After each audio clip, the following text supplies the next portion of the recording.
Jason. Appreciate y'all coming together today. It's a big day on Rocky Top.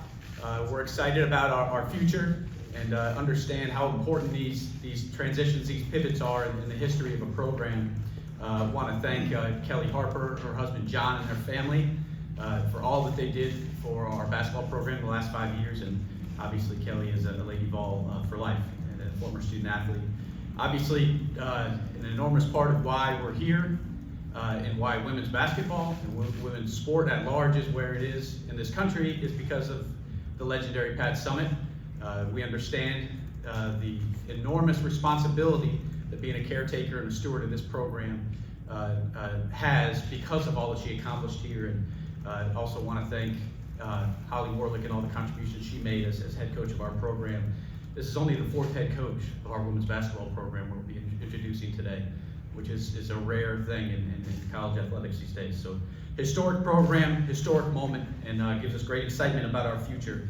We had a great search committee of athletics leadership in our athletic administration. I want to thank all of those. I won't list them, but you know who you are. But a lot of folks put in a lot of time on this search. We took it obviously extremely seriously, but the time investment and the work involved was significant. Our student athletes were awesome. Met with our team first. As y'all have heard me talk about before, it's the first thing we always do. They voted on a leadership group. We met with that group. It was very helpful to give us insight on what's going on in the program. There's a lot of great things happening in our program. We talked about and spinning off our Chancellor's comments from earlier this year. As a university, we're good, we want to be great, and sometimes the enemy of great can be good. And as a women's basketball program, we want to get back to competing for Southeastern Conference and national championships. Our student athletes have that ambition, and we're not on a 3, 4, 5 year plan. They talked about wanting to win next year, and we want to make sure that we're positioning ourselves to be competitive right away. So their comments and their education for me and understanding what's going on in our program and helping me understand and vet candidates was very, very helpful, where I know we've matched the very best coach for our team now in the present and certainly in the future. We're looking for a coach, as we went through this, we're looking for a coach for them. And I feel like it's important as a committee and as an athletic director, you need to be selfless in these endeavors and make sure that we're trying to find the right fit for this institution and for our team. We were very fast, took us about a week, but methodical. We weren't going to rush a decision.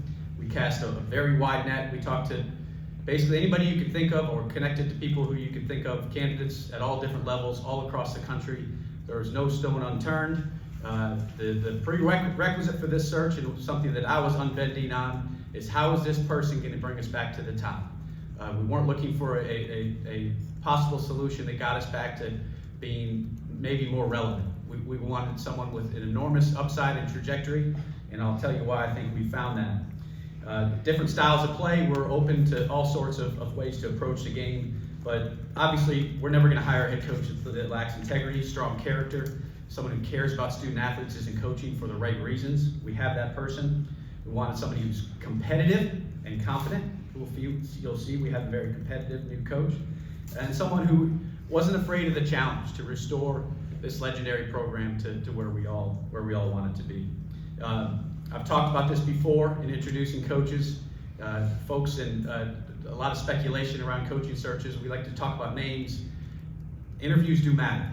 In a search, we pay a lot of attention to the research we do. We do a lot of research beforehand, but the interviews do matter. And I think everyone on our committee would tell you there was one interview that stood out above the rest, and it was in a significant way, really impactful interview in terms of who she is as a leader, as a person, how she presented herself, the style of play, I think is very compelling, where the game is going. I think it resonates with our current players. I saw that. Was happy to see y'all smiling when I was introducing Kim to you.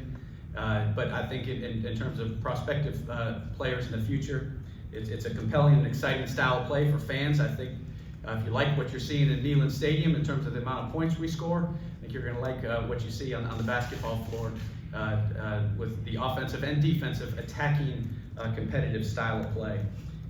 We will in very short order have the fastest style of basketball in the country. So really excited about Kim and introducing her to you today. I think she's going to not only make an enormous impact with our current student athletes, but build a program that's distinctive and allows us to compete with some extremely formidable opponents in the Southeastern Conference and get back to competing for national championships. So with that, I'm proud to introduce to you the 4th head coach in Lady Vols basketball history, your new head coach of the University of Tennessee women's basketball, Kim Caldwell.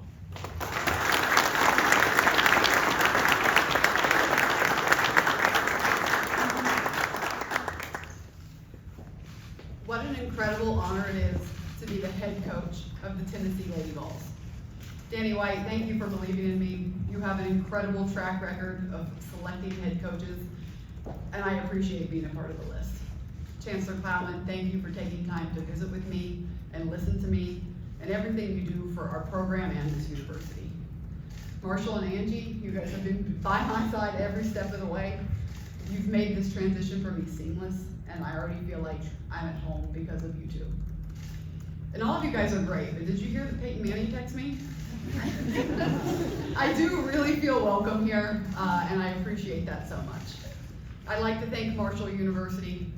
Thank you, Christian Spears, Brad Smith, Beatrice Crane Bamford, for making Marshall feel like home. You created a loving and supporting environment for me, and Marshall will always be a very special place in my heart.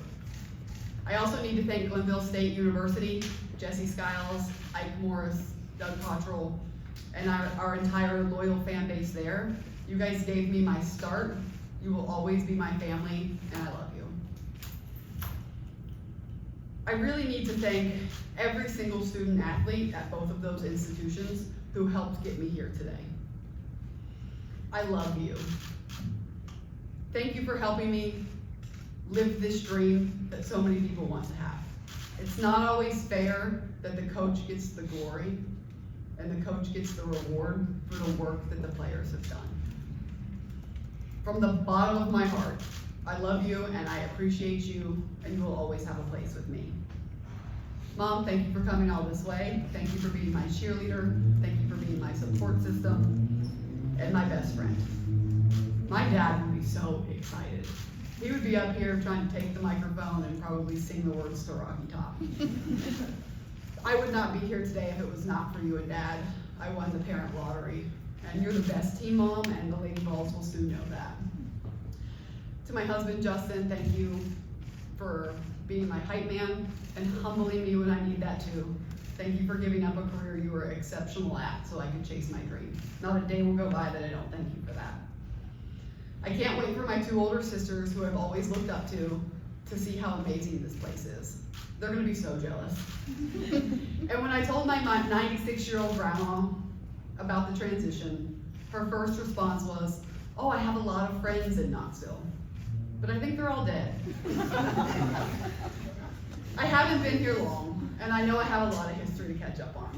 Thank you, Joan Cronin, for meeting me Sunday and the advice that you gave me. And trust me, as soon as I'm done here, I'm gonna get back to work. The part of history that I need no catching up on is Pat Summitt's legacy and how powerful the Lady Vols family is. When I say I am honored and humbled to be here, there's not a single person who has gone through this program that I could even come close to meeting one-on-one. It is a remarkable program. I can't wait to connect with our former players and listen to their stories, hear their history, and pass on what it means to be a Lady Vol and represent that in our program. Pat Summitt changed the game of basketball, and wouldn't she love to see where the game is now? I will never be Pat Summitt. Nobody can. But I will strive every day to be somebody that she would be proud of. I am so excited to get to work with this team. I got to meet them Sunday night. They're a great group with a big personality, and they are hungry to get back to the top of the SEC. We're gonna play an exciting brand of basketball. We wanna play fast, we wanna play up-tempo, we wanna be the hardest playing team in the country. And we want to give Lady Vol Nation something very exciting to watch. I know what this job means, and I am honored to be here. I will work every day to make sure I take care of this special program and give God His glory in the process. Thank you.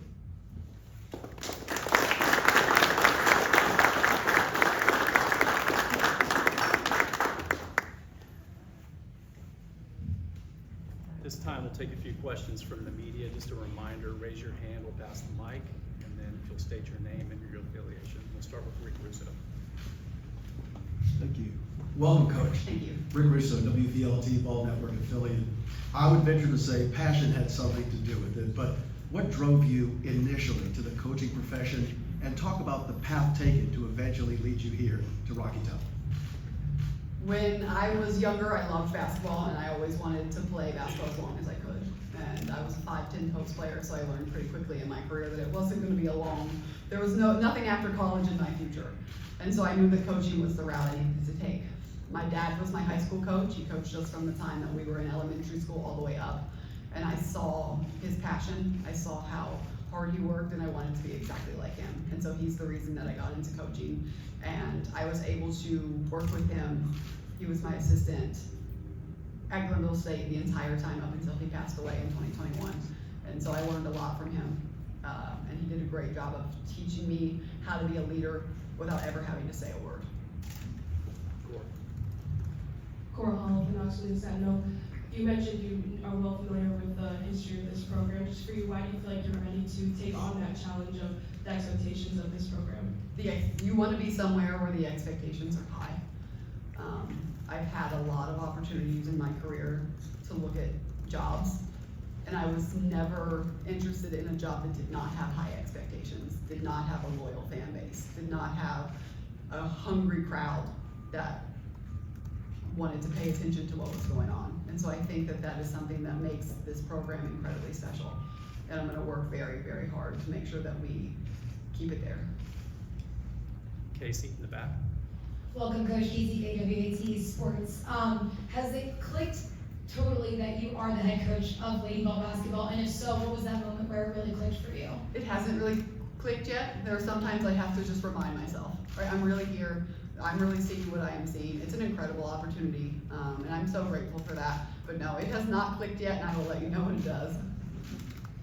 We'll go next to John Wilkerson.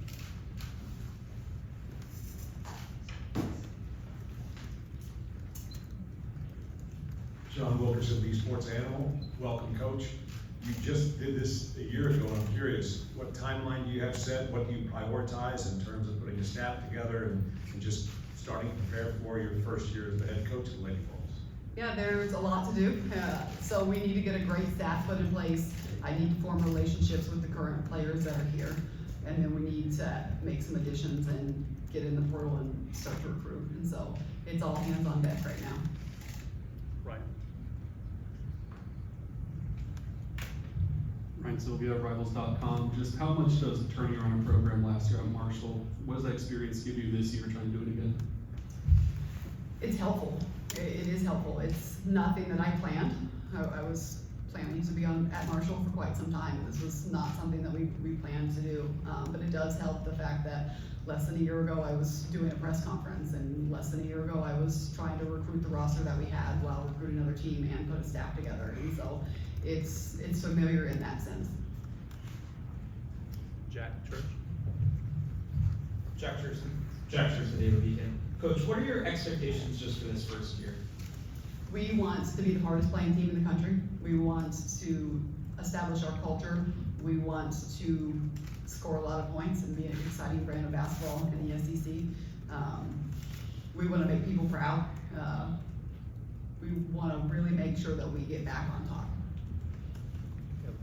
Caleb Jower with the Daily Times. Coach, you mentioned this exciting brand of basketball. What does that look like night in and night out? How do you expect that to translate into the SEC? Yeah, it looks like a lot of pressure, a lot of shots being taken, playing a lot of players, trusting your players, giving them freedom, putting them in situations where they can make good choices, and having a lot of athletes on the floor, but just making sure that we're going to cross half court a lot, but press almost nonstop, really aggressive, fun style of play. Go from Eddie back. Hey Coach, Matthew Slingsky, WBTK, Marcel Sports. Welcome to Knoxville. How different do you expect the recruiting process to be coming from Marshall now with an SEC program with a historic track record? Yeah, I mean, everyone I've texted has responded to me, so that's the difference. It's really nice. But you just, same thing, right? Players are players. People that are transferring and high school players, they're all looking for the same thing. Just different levels, just happen to be taller in the SEC. John Adams, Knoxville News Sentinel. Kim, do you think your style of play can translate to the higher level, or do you think you'll need to modify it a little bit? I wouldn't be here if I didn't think we could do it here. All right, thank you very much. Go ahead, some photos quick now. Sorry, now bring Chancellor up here.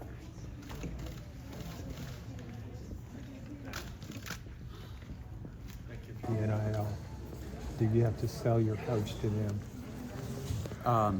No, I think our program sells itself. We have the most passionate fan base in the country and donor base. So I never considered the type of hire I would make as it relates to people supporting NIL. I think that support's going to be there, and it's obviously important for us to remain competitive. But we need to find the right coach that can get us back to the top, and I think we found that. How important was it to hire someone with a style, with a brand, an identity, and exactly? You made it very clear that she's going to play her style of basketball. How important was that in this search to create that kind of branding, if you will, for this program?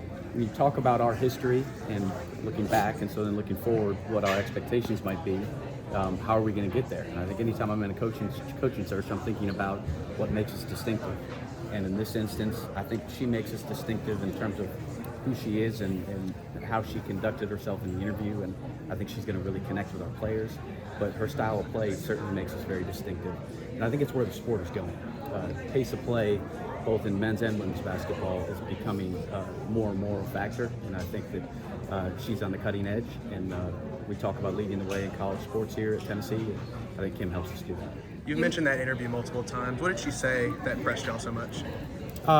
What she said, how she said it, a lot about how she coaches her teams and connects with her players, but then also the style of play and the reasons behind it. It's very well thought out, and the numbers and metrics, which led me to want to talk to her, speak for themselves. It's pretty compelling. Danny, what are some of the biggest benefits of hiring a coach that's really on the rise in the coaching scene, a rising star, so to speak? I think it gives us tremendous upside and excitement about where we can go. We have an unbelievable historic brand. We have great support with this fan base. Players want to play at Tennessee. I think we can get talent here. I know we can. And with this exciting style of play, I think it makes it even more compelling for players who want to come here. Danny, how did her speech today compare with her interview? I thought that was one of the best introductory press conference speeches I've ever heard. How did that compare to her interview? I would agree with your assessment of today, and it didn't surprise me. Yeah, she's a pretty talented leader, and I think she's going to be great for our team. Kim was obviously able to translate her Division II success to Division I in her first season last year. Did that give you confidence that she can do the same jumping up to Power 5? Yeah, I needed to see that it can happen at the Division I level, and obviously you'd rather have a little more of a sample size, but if you didn't hire her this time, somebody else is going to. I think she's going to be one of the best basketball coaches in the country, and I think we have a great one for the future. Danny, a lot has been made of the Pat Summitt coaching tree. This is the first coach in a while here that hasn't been tied to that. Was that important to do? Was that not a factor? And how do you balance the history with the future now? You know, I was obviously aware of that history, something we thought about. That is a characteristic when you talk about fit. If you could find, that would be one of the things we would consider in terms of fit. But did we have a candidate pool restricted to only former players? No. But we also weren't averse to hiring a former player. That's just one of a whole bunch of characteristics. How important was it finding a coach that was able to have a fast offense? When you look at the Final Four for women's basketball, how important was that in your search? Going back to finding a coach that makes our program distinctive amongst the most competitive teams in the country, what sets us apart. This became the decision, and style of play became a part of it. But style of play, we talked to other candidates that also played this style of play.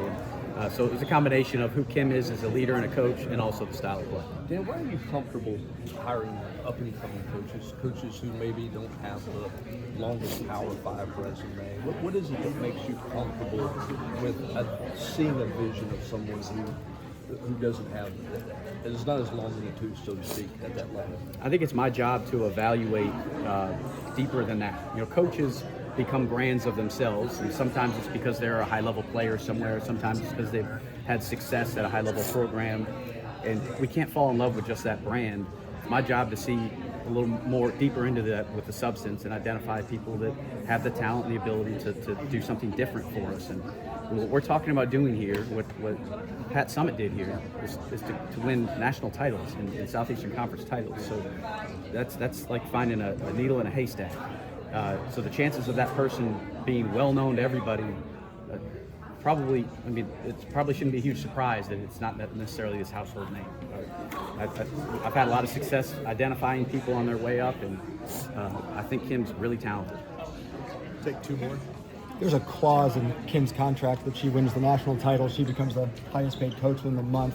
How does a clause like that come about? Was that a expectation, standard? I mean, what does that reflect for her job here? I did that because I wanted y'all to see that. And I did that before I knew who we were hiring. I didn't know if we were going to spend multi-seven figures on a new coach or if we were going to spend what we spent. We're always going to be market competitive and make sure we're investing an appropriate amount in terms of salary and assistant pool, but wanted to make it very clear that investment and how serious we are about getting our women's basketball program back to the top is in no question at all. And she has our full support and will continue to have it. Can you walk us through the search? I know you said you cast a wide net. When did you kind of focus in on Kim Caldwell as the next coach, and what was the past week or so like? The past week was crazy. We talked to a whole bunch of people. When did I decide? In the days leading up to our announcement. But we were considering a lot of people, and then we just kind of narrow it down as we move through the process. Danny, thank you so much. Thanks, Danny. Appreciate it. Thank you all. Appreciate y'all being here. It'll come together for all of us. Thanks. Danny mentioned that you guys had kind of a leadership group communicate to him what you wanted in the next head coach. Were you part of that, and what were kind of the important things to you guys? Yeah, I was a part of that group. You know, my teammates look at me as a leader, and I look at myself as a leader as well. But we really just talked about, things we want in the program, going forward. And just, we all want to win here. Not that we didn't do that with Coach Kelly. I have the utmost respect for her and love for her. And I appreciate her for even bringing me here. But I think we were just talking really about how we can get back to the top of the SEC and top of the nation. And I know you had said before all the coaching changes that you were coming back. I'm sorry if you already asked this, but are you still firm in that decision to come back next year? Yeah, that was before the coaching change. I met with Coach Caldwell yesterday, and we had a great conversation. I still have one more meeting with her, so I'll know for sure after that. I apologize if you've already been asked this, but what did she really tell you guys in that first meeting with the team? And did she instill any confidence in you in the direction she wants to take this program in? We actually have our first team meeting tomorrow, but some of us have done one-on-ones. I've done one-on-ones and talked to her, and she's told me my plans, what she has in store for me and how I can help this program. So I'm really excited about that. I don't know if you've gotten to maybe watch any of her Marshall team from last year, but just from what you know about her brand of basketball, her style of play, what do you like about what she does offensively, defensively as a coach? Yeah, I got to watch it. They're very fast-paced. Like she said, she wants to cross half court a lot, get a lot of threes up, a lot of shots from different players, fast-paced, and then defensively, getting people's grills, really trying to turn people over, and really force the hand. Do you feel like that's something that kind of fits your play style? Yeah, I think it fits my play style. I like to shoot. I like to defend. I can be a better defender. I think she can help me do that. But I think it really does because from what I've seen, it looks like there's a lot of space on the court to get downhill and make plays offensively. Do you feel like that style of play is really where the direction of basketball is going in college? Yeah, I think it is. You've seen it with, Iowa, different other teams, Oklahoma, we played, Florida State, teams that want to get up and down transitionally on offense and then score at will when you can, and just making other teams make it harder for them to guard you. Jules, is your Build-A-Bear still alive? My Build-A-Bear is still alive. I still don't have a name for my Build-A-Bear, but me and Kaya both have a Build-A-Bear when we were in the NCAA tournament. we stayed across from the mall, so we both got Let me tell you guys Build-A-Bears. something. If you put a wish in the Build-A-Bear, it's not gonna come true. So don't even waste your money putting the little heart in there because it's not gonna come true. Julie, you mentioned this team looks to you as a leader. I imagine, the last week and a half hasn't, actually been the easiest for you guys. Just how did you kind of try to, lead the team through that and help them, guys kind of stay together and Just coming together.